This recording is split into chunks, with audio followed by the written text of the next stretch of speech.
pleasant week, right? We saw the APs, and last night we saw a lot of teens, and we ran out of food actually. But it's such a encouragement for everyone to see we are living together as a family and grow in God's words. Today we're going to talk about judgments. From the passage we have read, but with me it is a very small thing that I should be judged by you or by any human kind. In fact, I do not even judge myself. This is what Paul said regarding judgment on himself. I do not consider it a big thing. The reason is for I'm not aware of anything against myself, but I'm not thereby acquitted. So even I'm not judged by people, but there's someone else. It is the Lord who judges me. And then further he's proclaimed, therefore do not pronounce judgments before the time, before the Lord come, who will bring to light the things now hidden in darkness, and will disclose the purpose of the heart. Then each one, from this sentence, now he applied this to everyone. For each one will receive his commendation from God. The teaching is very clear. What he's saying is we should not judge on ourselves. Also, we should not judge on people.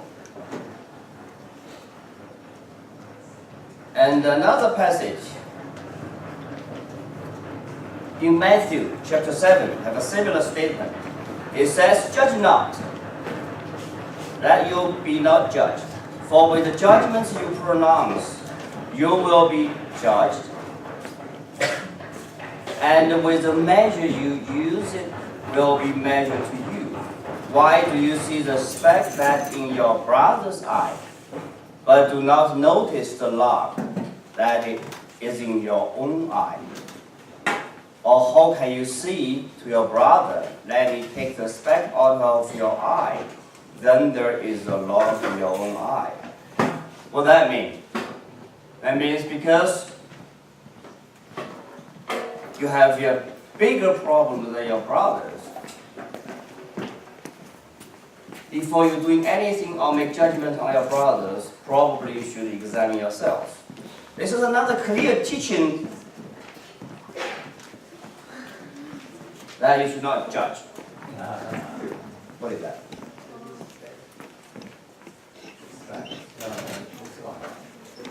Okay. So the Bible's the teaching on judgments looks quite clear. Do not judge. Do not judge. There's a reasons because there's a hidden things we don't know. There is a problem with yourself, so we do not judge. It's that simple. When you try to apply this to our life, do you have problem? Does anyone can live without judgment? Can you? You cannot. In the same book, 1 Corinthians chapter 5, it says, but now I'm writing to you not to associate with anyone who bears the name of brother, if he is guilty of sexual immorality, or greed, or is an idolater, reviler, drunkard, or swindler, not even to eat with such one.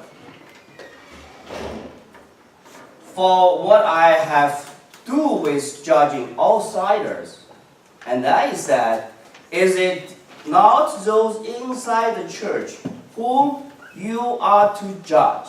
What is this teaching? You have to what? You are to judge. You are to judge. Is Paul contradicting himself? Let's read another one. In Matthew chapter 7, this is what Jesus said. Do not give dogs what is holy, Do not throw your pearls before who? Pigs, lest they trample them underfoot and turn to attack you. Is Jesus contradicting himself? Who are the dogs and the pigs? Who are they? Many. Who are they? People. Probably they consider the one who the Christian tried to approach. Right? And then they are what? They are inside the church. They are inside the church because Jesus saying here is you should not judge the outsider before you even need to be careful, more careful on whoever inside of the church. How do we do with these two teachings?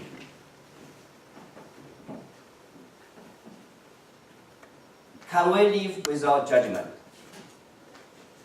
Can we? So, I think from the teaching here, we should first believe both of them are correct. Right? Do you agree with me? Yeah. Okay. So the thing is, we have to understand. We have to understand where and how we consider judge, or make judgment, or pronounce judgment in this different context. The first judge, here, I mean, we're talking about here, you are to judge. What does judge mean? Judge means to pronounce judgment or to expression of strong disapproval or hard criticism. It refers to act the part of a judge or to pass judgment on the words and the deeds of another. So basically, it's kind of strong way to say, I don't disagree, I don't agree with you, or you are wrong, something you're wrong. And in this context here is, why is that? Because what? It is a clear wrongdoing in the church. How do we judge? We have to be able to discern the good and the bad through the fruit of the Spirit in there. There are many places in the Bible talking about we have to what? Make judgment. We have to make judgment on the teaching. We have to make judgment on the wrong behavior from our brothers and sisters. We have even tried, we have to what? Have to confront them if they have anything wrong with the disciplines in the church.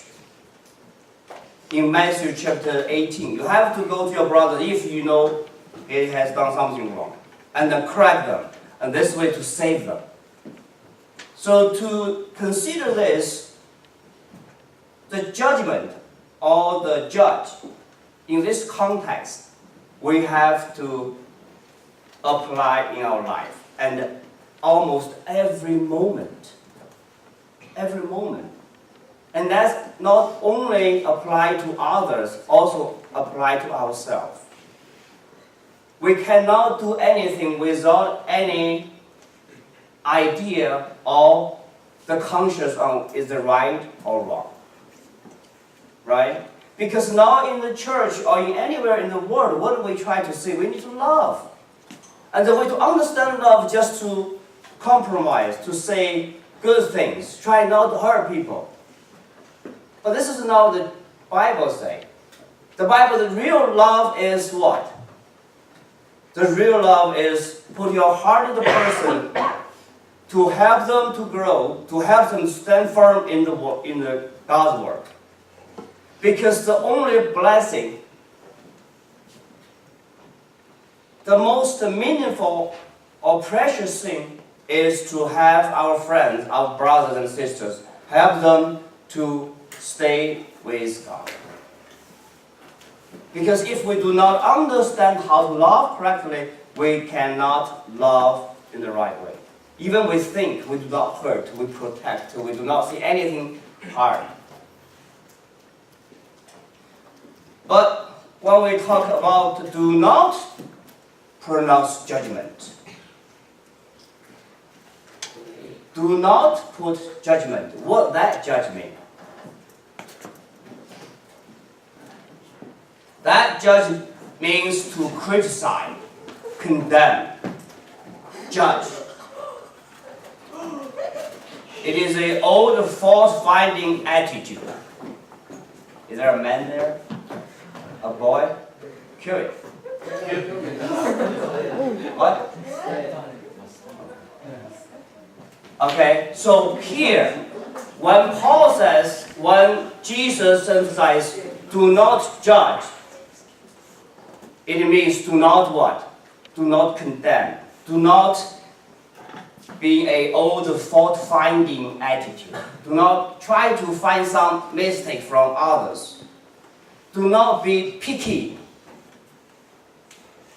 It is a mean and a critical spirit that sees only the bad thing in others. It's a critical spirit working in the heart. Try to pick up all the things that's different from us, or we don't like it, or we try even to make that person bad, looking bad, and we try to what? Condemn them, criticize them, picking everything there's a possibility of wrong way to understand, and it's kind of try to destroy the way. When we have that kind of judgment, that is the judgment that Paul said, do not judge. That is the judgment Jesus said, do not judge.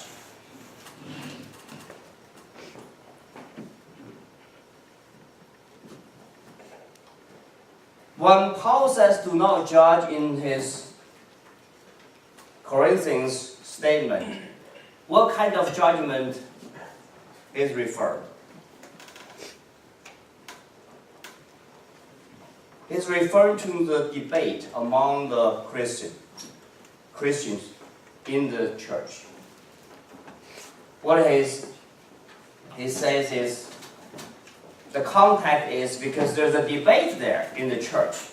Some people saying, I'm going to follow Apollos, and I'm going to follow Cephas, and I'm going to follow Paul. Because there's argument, there is a debate, there is a judgment on their leaders. That is Paul referring to. Why they do that, we don't know. But from what Paul's statement later, you can see they have a different way, different role, or different gift in their church. Paul is a water, right? Is that Paul water? Paul plants, I plant. Apollos water, but God gives growth. Clearly saying is, what his point to is, but only God who gives the growth. What his point to is, God is the one who in control. And the further he said, they just do different part. The point is, you don't need to argue or see those differences. Even try to amplify those differences. Try to make certain ones more biblical, the other ones more worldly. It's just difference. It's quite clear.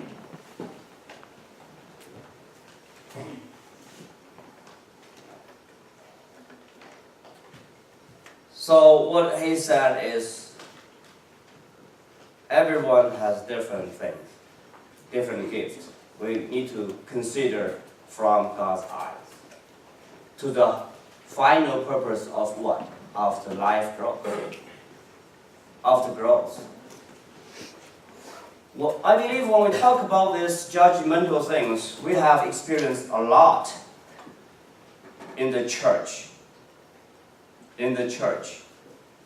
The easiest way we do judgment is through what? Through appearance, what we see. That is, immediately we have we have a opinion. You know, in the church, or in the history, or in our real life, what's going on, let me mention a few to you. You're going to realize how we make judgments through the areas in our life. The first, spiritual or not spiritual. How do we tell that? So often we see a person, even we are not Christian, we say, oh, this guy is a real Christian. The other guy is not real, because they look like, or from the behavior. The behavior, the thing they focus on could be what? What they wear. We are judged by what we wear. Traditionally, in the church, men wear what? Jacket and tie. And women wear dresses. And then later on, we see more people wearing the unbuttoned or open collar shirt, or jeans, or casual pants. What are you doing now? These probably will not be accepted by many of the traditional church, because people try to have some impression the people in a better suit or more formal dresses gonna look like, or acting like, or even from inside. That is the way we should come to the God. Just like we're gonna meet the president. And hairstyle, right? Josh, where's your? You know, it's so easy, because I remember when I believe Josh took a lot of thinking, struggle to try to make that happen that day, but now you see it's gone. You see how strong the pressure is in our life, because we are not only judged by others, we are afraid of it. We also judge through that on our own. I believe George every day gonna think, should I do it? Should I do it? What is this more like? Do I look like Christian boy with that one on? And the hairstyle, the same thing. The way, you know, what I have now is definitely not what I had it before. Because before, what I imagined the hair, you have to be very, you know, it's called what, gradually layered. But now it's just straight up. Because that somehow reflects what in ourselves and how we look at others. How we look at others. And the praise songs we sing in the church. You know, in many traditional churches, they don't have the pop music. They sing the traditional hymns and accompanied by piano, organ. Okay, there's no drum, no guitar, because those considered to be street stuff. Something not serious, right? But you see, how do you consider those Christians from the street? We criticize, now I think our church is kind of in the middle. We have instruments, we have some mixed songs from the traditional hymns and now popular songs, and drums and keyboard. We have some electronic stuff there, but we have not dancing yet. Dancing, right? Can we dance in the church or when we worship? I don't think it's going to take for a while to be here, I guess. But if you go to any other churches,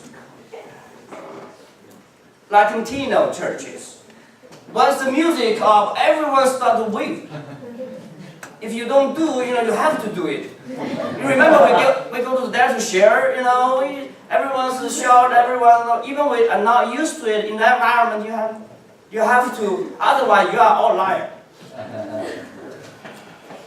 So you see through that, what they look at us. Think about the people when they worship, they start dancing, shout, and clap. How do they look at us? They look at like, what are you doing here? Are you worshiping God? Come on, really relax. Everything's out. Let everything out. Don't hold it.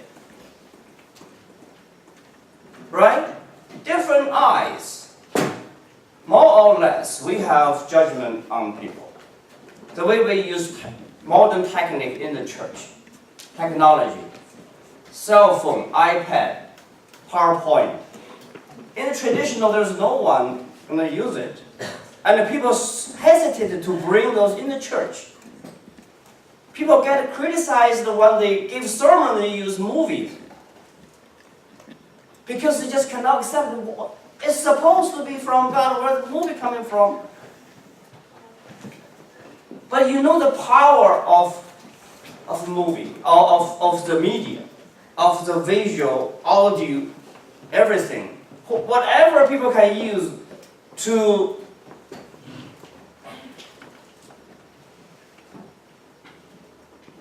make me forget what I said.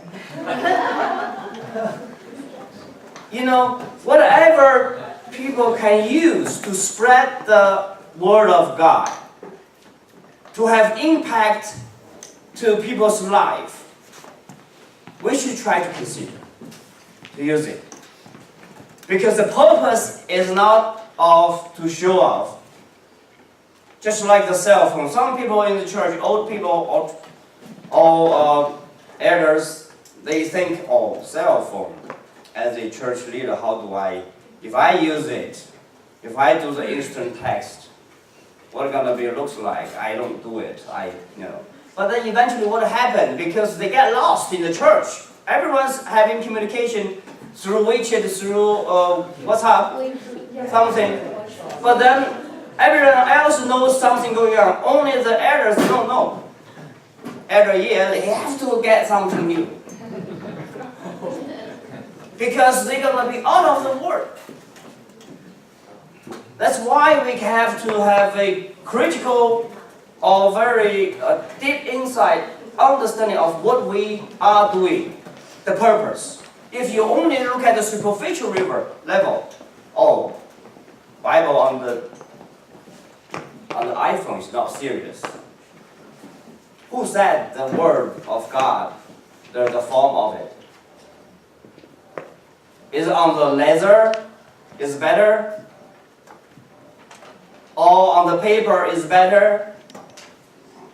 Or we put everything on our clothes? You know, the Pharisees people do. No, it doesn't matter. God wants us to worship Him in spirit and heart. Imagine what Jesus drive. Did Jesus drive SUV? What kind of hairstyle Jesus has? What kind of dress he has? He has long hair, right? Everything. Did Jesus brush his teeth? Right. So we have a lot of things need to focus, and we try to be a Christian, but from or have the fruit all in our life. From what aspect? From what aspect? So it is the Bible that is judging, not ourselves. Not ourselves.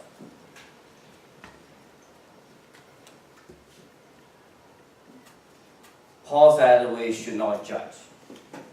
We should not judge. There are a few things I think we should consider why we should not judge. The first thing I think is because we do not know all the facts. Through what we see, what we know, when we do the judgment, even without hatred, just a simple impression, say, okay, this guy looks like, wow. I'm going to play a video for you guys, take a look at it. I think this is the reality in our life.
reality, when we look at this is the reality in our life. We all look different. We all act differently. And there's a lot behind it. So when we look at someone else from our own eyes, there's always an opinion, always some readout, and then we say what's going on. But there's so much we don't know. And we are so easily take that impression in our heart, say that person is what is what. And we even make that kind of judgment on ourselves. How often do we realize the idea, the opinion, the thought we had before are so wrong later on when we find the truth about others or ourselves? Even on ourselves, our understanding on people, our understanding on ourselves. So many times we think we can do something or we cannot do something. But eventually it turns out everything it could be opposite.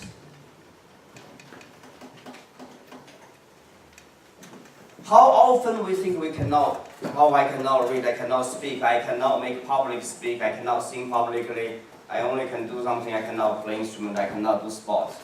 But it turns out, when your life grows, it changes. Because of what? Because we don't know ourselves. But very often other people see it. You can do this, you can do that, and you cannot do this, you cannot do that.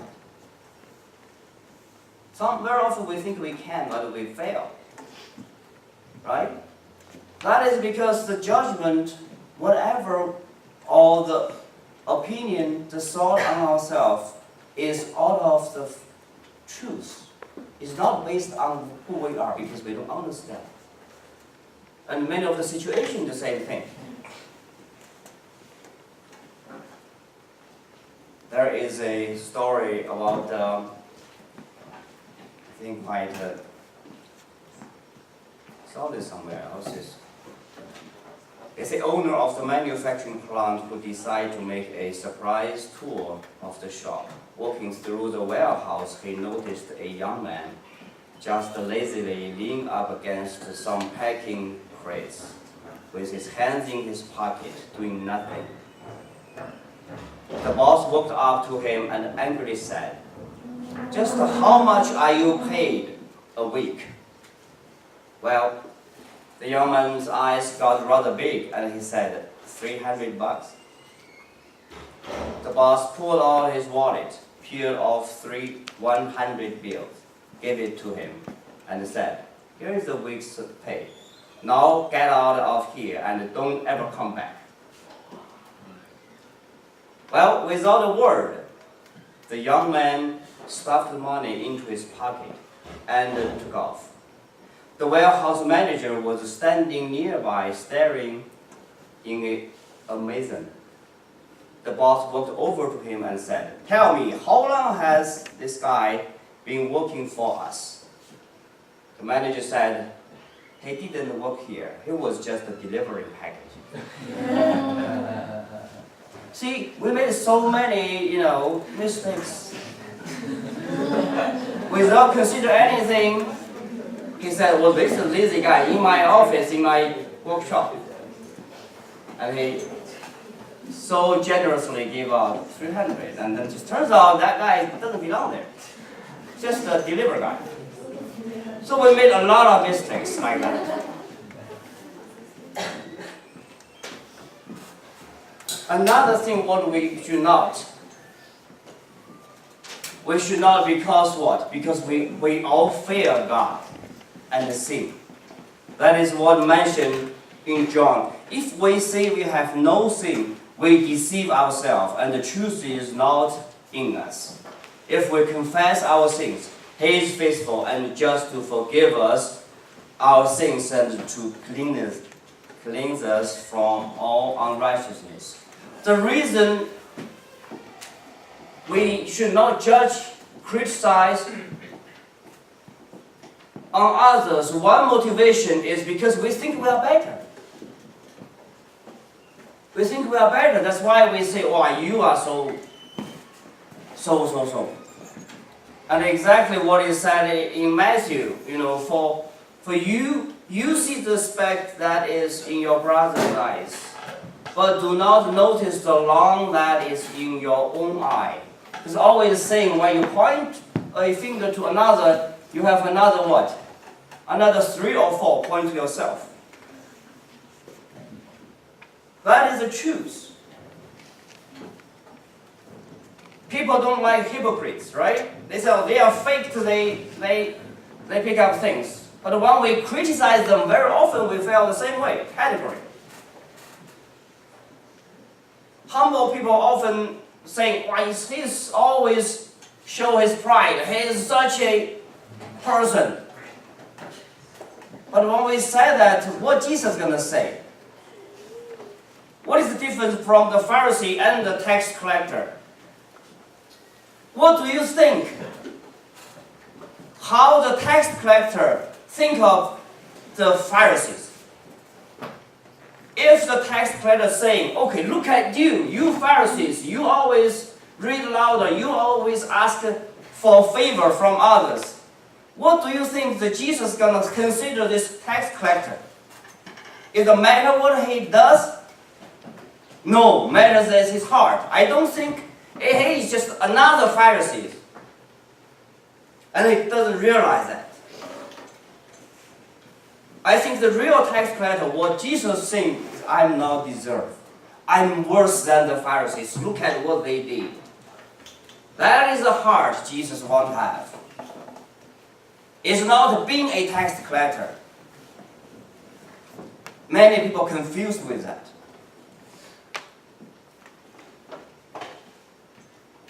And another thing we should not criticize, because we don't know the content of the other people's heart.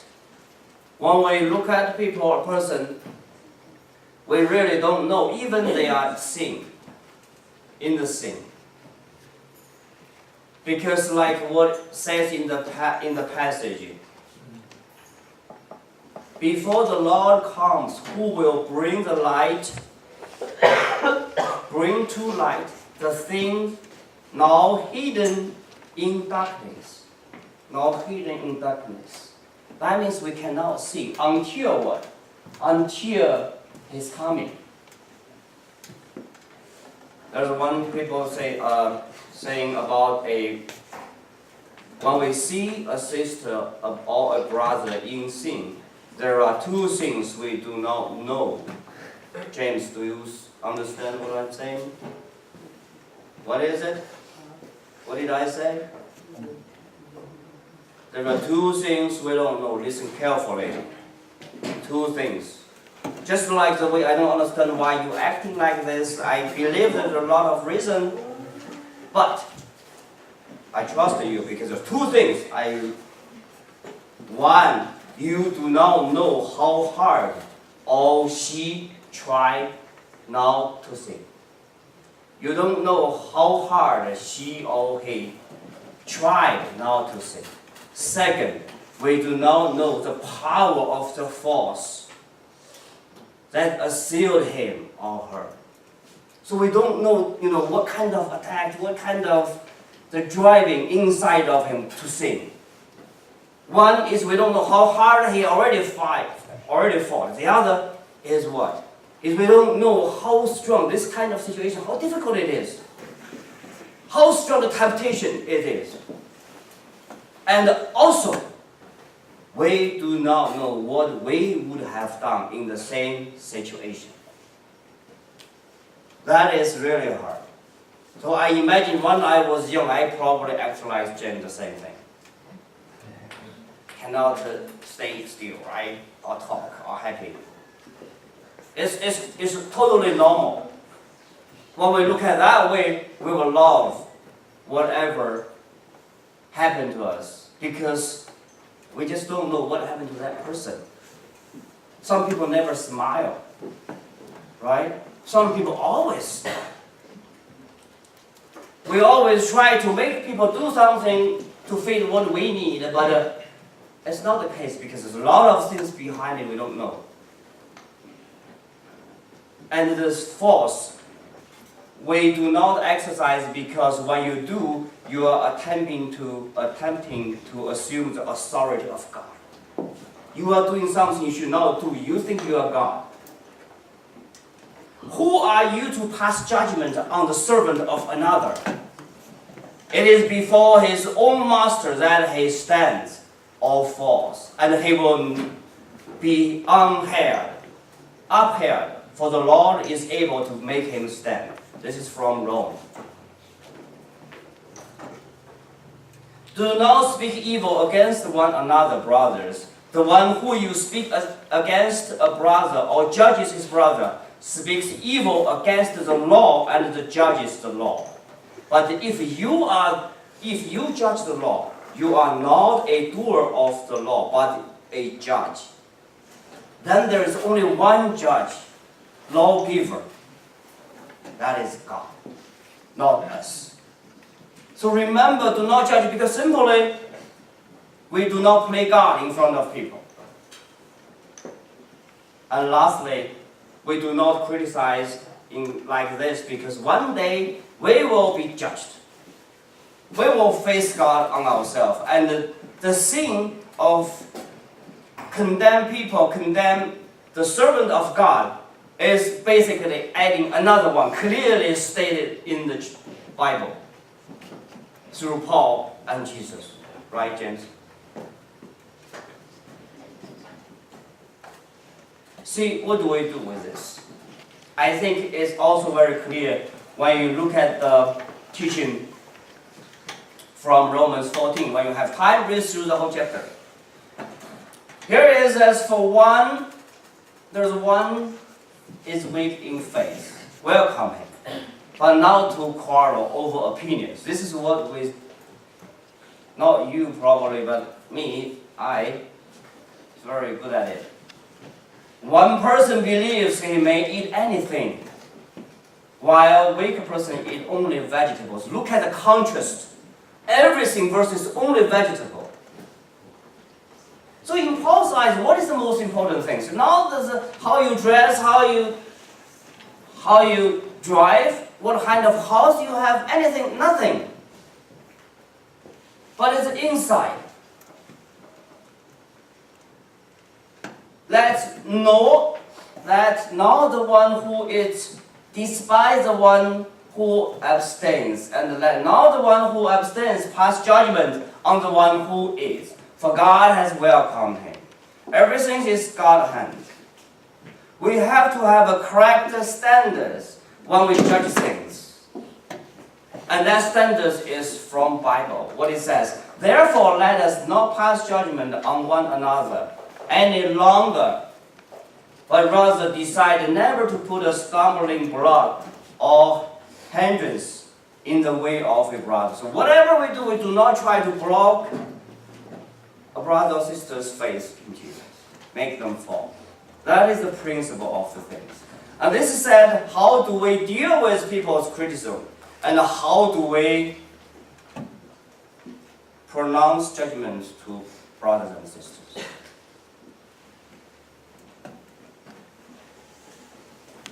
We very often live before the wrong eyes. We live before the wrong eyes.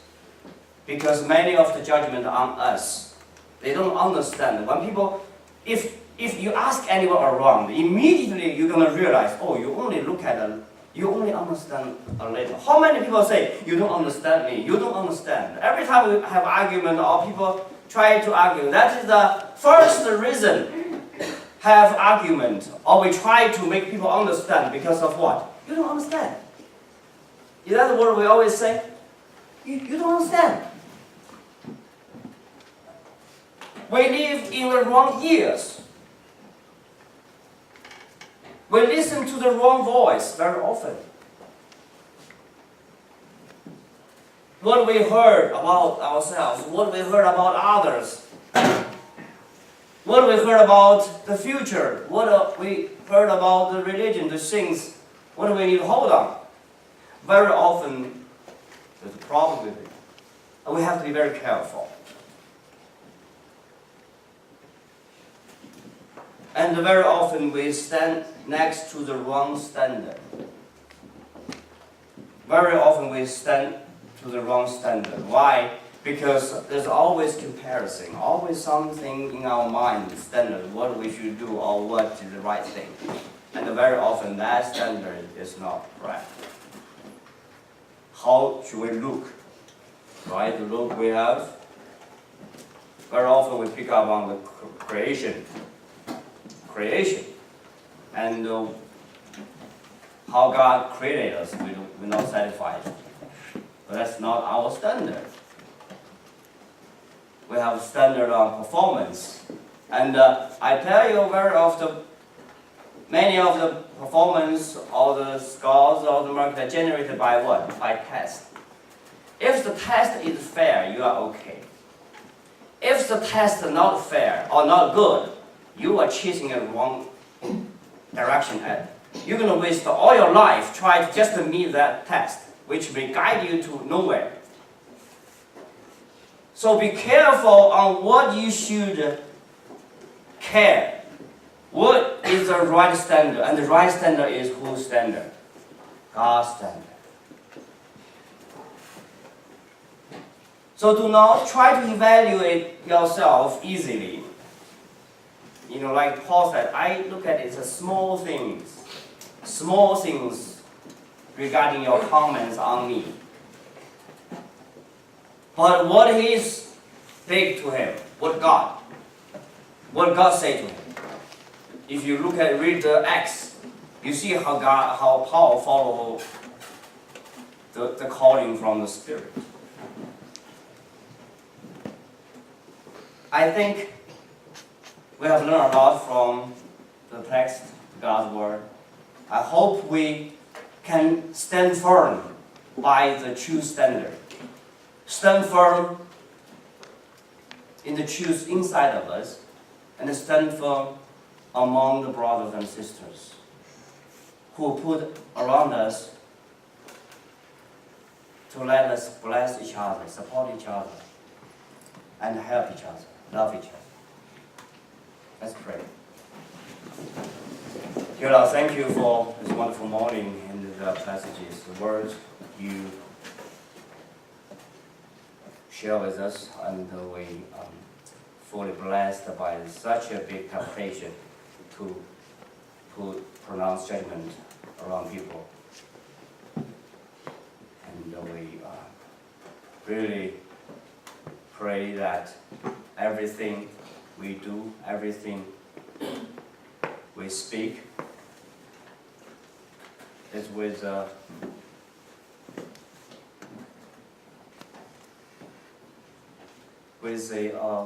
complete assurance coming out from your word and your standard. We can bless the people around us and make them blessed. Pray in Jesus' name.